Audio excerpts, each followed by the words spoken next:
Bonjour, bienvenue à cette vidéo. Aujourd'hui sur Blender, nous allons voir la leçon numéro 45 qui portera sur les matériaux. Alors on va faire en sorte de regarder simplement les couleurs pour Blender, pour voir un peu comment cela fonctionne avec le moteur de rendu Cycle.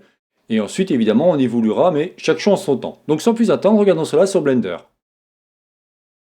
Ok, donc nous voici sur Blender, et là j'ai fait en sorte de vous mettre trois pièces différentes. Alors vous avez un plane, tout simplement, ou c'est un cube que je me suis amusé à resizer.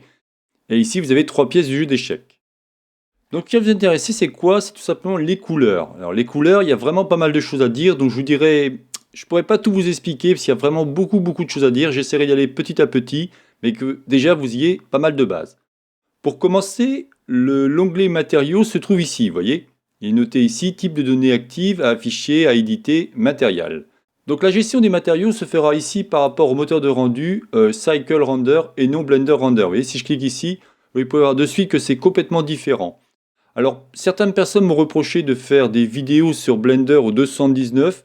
Alors imaginez si maintenant je commence à vous faire des cours sur Blender Render, qui est un moteur qui date de, waouh, pas mal d'années. Là, je pense que j'aurai beaucoup de critiques. Quoi qu'il en soit, bien évidemment, je continuerai mes vidéos sur 219 et 2.8, puisque je fais deux vidéos. Alors, on va revenir ici et on va partir sur Cycle Render. Ici, vous pouvez vous apercevoir que quand vous cliquez sur votre élément, vous voyez, ici par exemple, j'ai pas de matériaux, et ici par contre, j'ai un slot. Alors le slot, c'est tout simplement l'élément qui va recevoir votre matériau. Donc déjà, ce que je vais faire, c'est que je vais le supprimer pour qu'on reparte de zéro. Comme vous pouvez voir, par défaut, Blender, en fin de compte, il va vous créer automatiquement une couleur, on va dire, de base, qui est un gris. Alors, vous pouvez évidemment modifier celui-ci dans les préférences, mais moi, j'avoue que je laisse ça comme ça. Alors pour commencer ici, vous allez donc cliquer ici sur plus. Imaginons, on va prendre ce plane-là en voulant lui mettre une couleur blanche. Je clique sur mon petit plus. Là, j'ai donc un slot qui a été créé. Ce slot va vous permettre maintenant de pouvoir, si vous cliquez ici sur New, vous allez pouvoir créer automatiquement un matériau. Ici, vous avez un onglet qui va vous permettre de lier votre matériau soit au data, soit à l'objet. Par défaut, moi je laisse au data. Alors ici, vous voyez, on va pouvoir renommer par exemple. On va l'appeler Sol. Je tape là et automatiquement, vous voyez, celui-ci est renommé ici et ici. Commençons en regardant quelque chose de simple. Alors, on va regarder avant, ça on va le décocher, on va regarder Preview. Alors, je ne vais pas tout vous expliquer, puisqu'il y a vraiment beaucoup de choses à expliquer, et c'est pas mon but. Ça, on verra ça un peu plus tard, mais je voudrais vraiment que vous compreniez la gestion des matériaux, en l'occurrence les couleurs.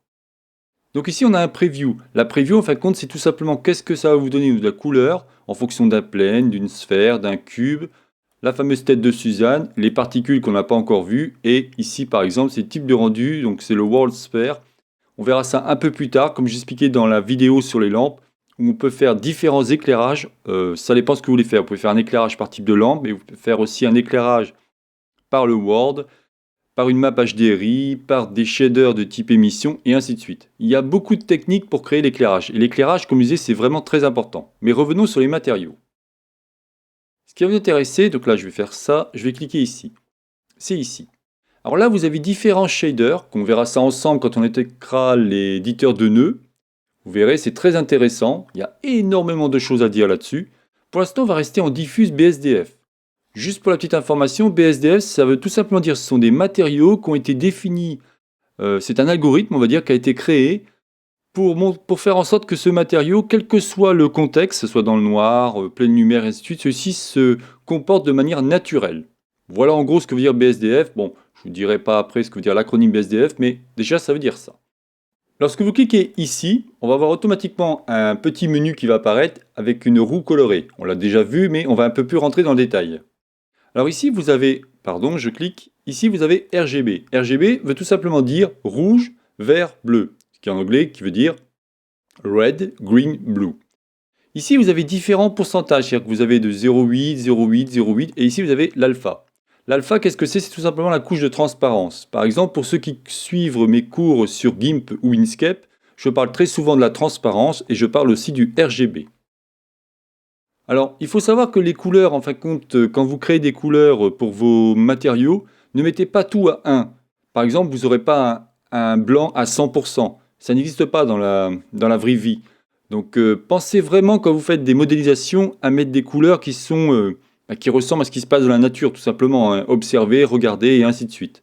Donc 0,8, 0,9, c'est grand max. Hein. Après, n'allez pas au-delà, ça n'a aucun intérêt. Le HSV, c'est tout simplement le Hue Saturation Value. En fin de compte, si vous voulez, vous avez différentes manières de pouvoir travailler vos couleurs. Très souvent, c'est utilisé pour l'imprimerie. Moi, j'avoue que je l'utilise pas, j'utilise RGB. RGB me suffit amplement, ou tout simplement ma petite roue colorée. Vous avez bien compris qu'ici, vous allez pouvoir modifier votre élément. Alors pour l'instant, au niveau du viewport, il ne se passe rien. Je vous expliquerai tout à l'heure pourquoi, vous allez vite comprendre. Là, on est en mode solide. On n'est pas en mode, par exemple, rendering direct. Vous savez que vous pouvez mettre, si vous faites au niveau de ce petit bouton là, si on se met comme ça, bon, on va le faire, comme ça vous allez voir de suite. Voilà, là on est en rendering.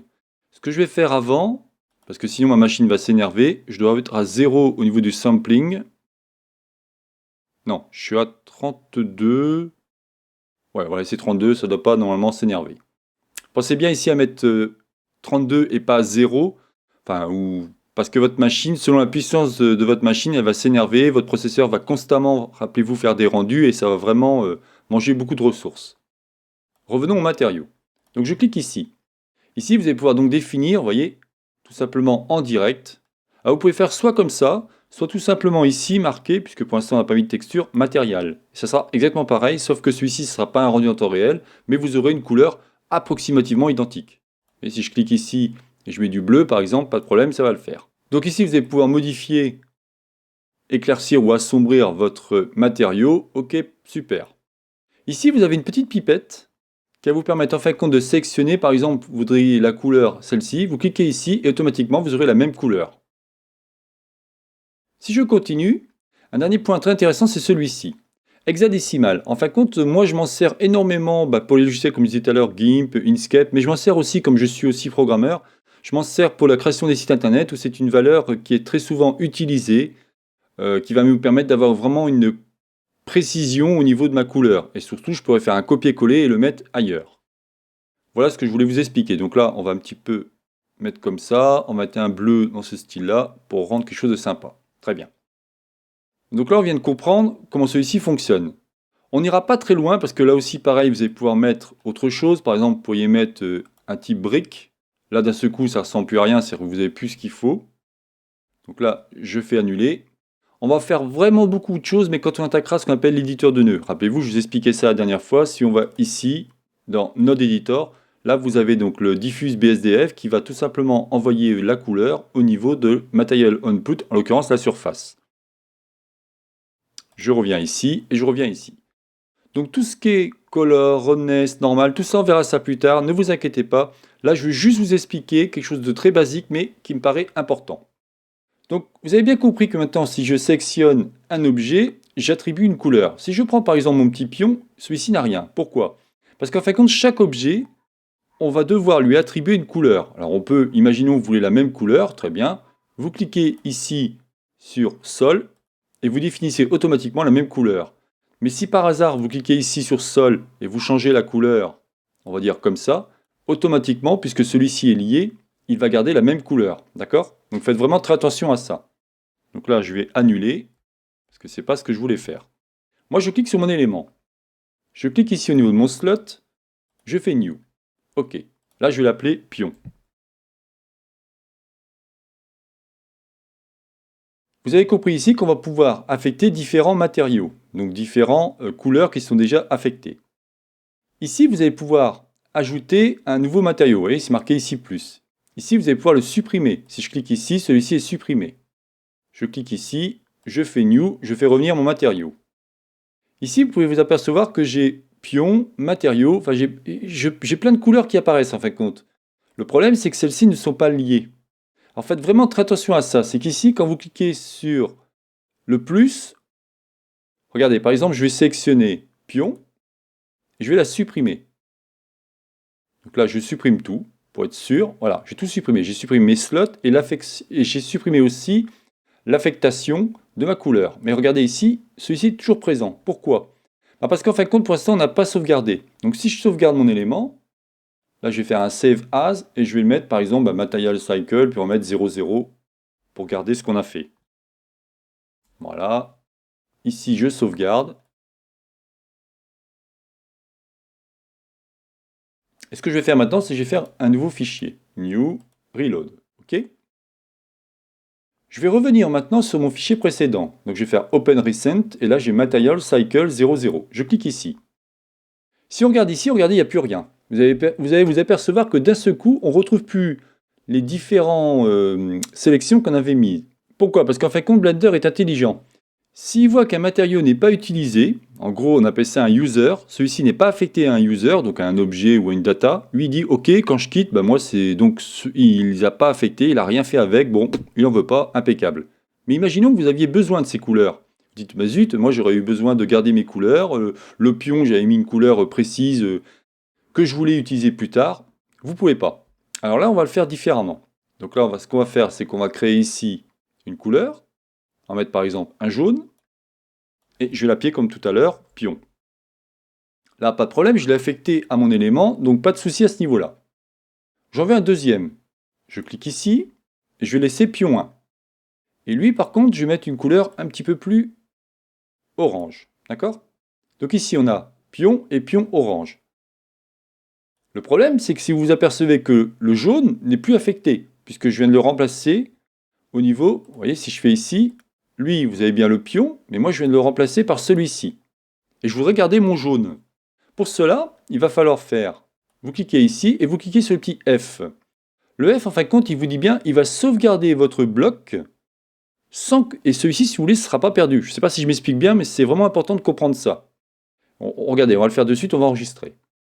Donc là, normalement, si je reviens ici sur l'orange, le jaune doit disparaître puisque je ne l'ai pas utilisé. Je fais sauvegarder. Je fais une nouvelle... un nouveau fichier pour repartir de zéro, et ici je vais revenir dessus en faisant Open, Recent, et ici. Donc on retrouve bien le orange parfait. Normalement le jaune a disparu. Et non, vous voyez, mon jaune est ici. Pourquoi? Parce qu'en fin de compte, en appuyant sur le petit F, ceci m'a permis de créer ce qu'on appelle un fake user. Il a créé en fin de compte un slot disponible, malgré qu'il ne soit pas utilisé pour un objet. C'est vraiment important de prendre ça en compte.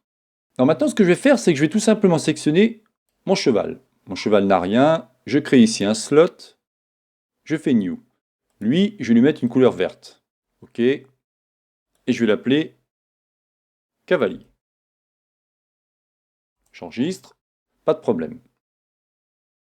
Imaginons, sur ce cavalier, j'aurais souhaité avoir que la base en bleu.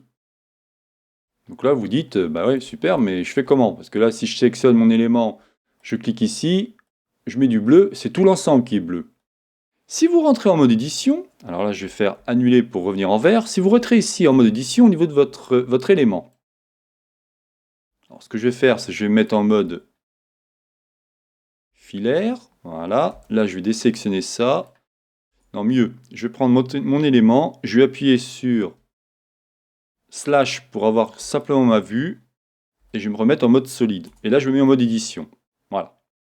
Ce qui va m'intéresser maintenant c'est sélectionner, alors là je vais mettre en mode, on va dire 1, cette fois-ci on va se mettre en mode filaire. Je prends B et je vais sélectionner que ça. Il n'y a que ça qui m'intéresse, d'accord? Je mets mon mode solide pour que vous puissiez bien voir ce qu'il en est. Bon, il a pris au-dessus, mais c'est pas très grave, c'est vraiment juste pour vous expliquer. Moi, je voudrais du bleu maintenant. Donc là, qu'est-ce que je vais faire? Je vais créer un nouveau slot. Je crée ici New et je vais mettre du bleu. Ben, il ne se passe rien. Pourquoi? Parce qu'en fin de compte, quand vous commencez à créer un slot, ensuite vous allez définir une couleur, alors ce sera la couleur par défaut. Après, vous allez pouvoir mettre plusieurs couches. Vous savez, c'est un peu comme les logiciels, comme je dis toujours au niveau GIMP ou Inkscape, vous pouvez créer des calques. Ben, c'est un peu le même principe avec Blender. Vous allez pouvoir créer des calques de couleurs, même de textures et ainsi de suite. Donc là, j'ai mon matériau, j'ai sélectionné mes éléments, super. Et si je veux l'assigner, vous voyez, j'ai dit le mot, c'est ici. Vous faites tout simplement Assign. Et vous allez voir que automatiquement, alors là, je n'ai pas le matériau de sélectionner, donc je vais sélectionner. Vous avez vu? Vous avez automatiquement maintenant votre couleur qui a été sélectionnée. Imaginons maintenant je voudrais un rouge pour ici. Donc là, je vais utiliser... Alors je suis en mode, je fais CTRL TAB, je vais mettre en face, j'appuie sur ma touche Alt, et je sélectionne que lui. Je fais un plus, New, et cette fois-ci je vais mettre du rouge. OK, et je fais Assign. Vous voyez? Maintenant, ce qui va être intéressant, c'est que là, je vais cliquer sur mon bleu. Je dis OK. Imaginons je veux changer la couleur. Pas évident, il va falloir tout sélectionner, c'est un peu chiant. Là, vous cliquez sur Select et automatiquement, celui-ci, il a enregistré précisément ce que vous avez sélectionné. Vous voulez désélectionner, vous cliquez ici. Voyez? Donc si je reprends le bleu, j'appuie sur Select, il me sélectionne, j'appuie sur Deselect, il me désélectionne. Donc c'est assez cool à ce niveau-là. Faites vraiment attention que quand vous installez, quand vous allez mettre en place une première couleur, faites vraiment attention que votre première couleur sera vraiment celle par défaut. Après, vous allez pouvoir mettre d'autres couches, mais là, cette fois-ci, vous allez rentrer en mode édition. En gros, vous voyez, ici, je suis en mode objet, donc c'est le vert. Donc imaginons le vert, je vais le changer, je vais mettre du jaune. Il va me changer ma première couleur, c'est comme un gestion de calque, c'est un peu comme un empilement de calque. Donc là, cette fois-ci, ce sera un empilement de couleurs. Il va bien me changer ma couleur primaire, on va dire, en jaune, et mes couleurs secondaires, elles vont rester puisque ce sont des assignations en fonction de mon maillage. J'espère que je me fais bien comprendre. Si on continue ici, donc là je vais appuyer sur, hop, voilà, et je me remets ici en mode comme ça, parfait. Là je vais faire en sorte de me mettre en matériaux, voilà, pour qu'on ait ce qu'il faut. Continuons. On va prendre maintenant la dame. Je crée un new, pardon. Et ce que j'aimerais, c'est d'avoir la même couleur. Je me suis bien amusé à lui faire une couleur assez complexe et tout. Il va falloir que j'en fasse pareil, ça va être un peu pénible. Bon là évidemment c'est très simple, mais imaginez que c'est très complexe. En fin de compte, je vais prendre le premier et je vais sélectionner celui-ci. Et là, ici, vous avez un petit bouton qui s'appelle Copy Material to Other. Je clique dessus et automatiquement, qu'est-ce qu'il va faire? Il va prendre ma source et ma destination. Regardez, je recommence. J'appuie sur A, je prends ma source. Je dis, tiens, je voudrais que tu copies. Je voudrais que cette couleur soit copiée sur celui-ci. Je sélectionne celui-ci. Et ici, je fais tout simplement Copy Material to Other. Et automatiquement, il va dupliquer la couleur à ce niveau-là. C'est assez intéressant. Donc ici, vous apercevez d'autres boutons intéressants. C'est que vous allez pouvoir copier un matériau et copier-coller tout simplement. Regardez, je vais prendre par exemple un cube. Alors il est là, on va le faire descendre un peu. On va le rétrécir. Hop, on va le mettre comme ça. Voilà. Donc j'ai mon cube. Par défaut, il n'a aucun matériau de sélectionné. Donc là maintenant j'ai mon cube, impeccable. J'aimerais avoir la même couleur. Donc ici j'ai mon cube. Je vais créer déjà pour commencer un slot. Alors, vous pouvez cliquer directement ici New. Il va créer à la fois un slot et il va associer un matériau. Il n'y a pas de souci à ce niveau-là. Ensuite ici j'ai mon élément, parfait. Je clique sur ma couleur. Je vais donc faire ici copier. Je clique sur mon cube et là je vais faire tout simplement coller. Vous voyez? Il y a plein de techniques, vous pouvez aussi regarder ici à ce niveau-là, vous pouvez faire plein de choses. Alors là, vous voyez, il y a plein de couleurs. Et là, vous vous dites des fois, vous verrez quand vous faites des scènes, vous dites, oh là là, j'ai trop de couleurs, comment je vais faire pour m'en sortir? Parce que Blender, en fin de compte, il a associé plein de couleurs. On appelle ça des couleurs ou des matériaux orphelins, et là, il ne sait plus trop quoi faire. Même en ayant sauvegardé tout ça, il y a des choses qu'il ne va pas faire ce qu'il faut. Alors, il faut savoir que dans la leçon numéro 32, quand je vous expliquais le fonctionnement du Outliner, ici, vous allez pouvoir aller dans Orphan Data. Et Orphan Data, en fin de compte, si vous cliquez sur matériaux, vous apercevez qu'il y a plein de matériaux qui sont orphelins. Vous n'êtes plus intéressé, vous cliquez dessus, vous faites tout simplement Delete, et automatiquement, tous vos éléments ou tous vos matériaux qui ne sont plus utilisés vont disparaître. Donc ça c'est intéressant parce que j'ai galéré au début pour comprendre comment faire pour enlever ces matériaux, je ne trouvais pas. Pourtant je sais que j'ai des bouquins et tout, mais je ne pigeais pas comment faire. Là c'est vraiment une astuce que je vous donne, et croyez-moi, ça m'aide bien maintenant quand je fais des scènes assez complexes, qu'il y a plein de couleurs, plein de textures, et qu'il y a des choses qui me servent plus. Qu'en fin de compte, on fait des tests, évidemment. Quand vous commencez à faire des animations, quand vous commencez à faire des scènes avec des objets de plus en plus denses, vous allez percevoir qu'il y a plein de choses qui sont en plus et que vous voulez supprimer. N'oubliez pas aussi que pour ceux qui sont professionnels, quand vous commencez à faire de la post-production, il faut évidemment alléger.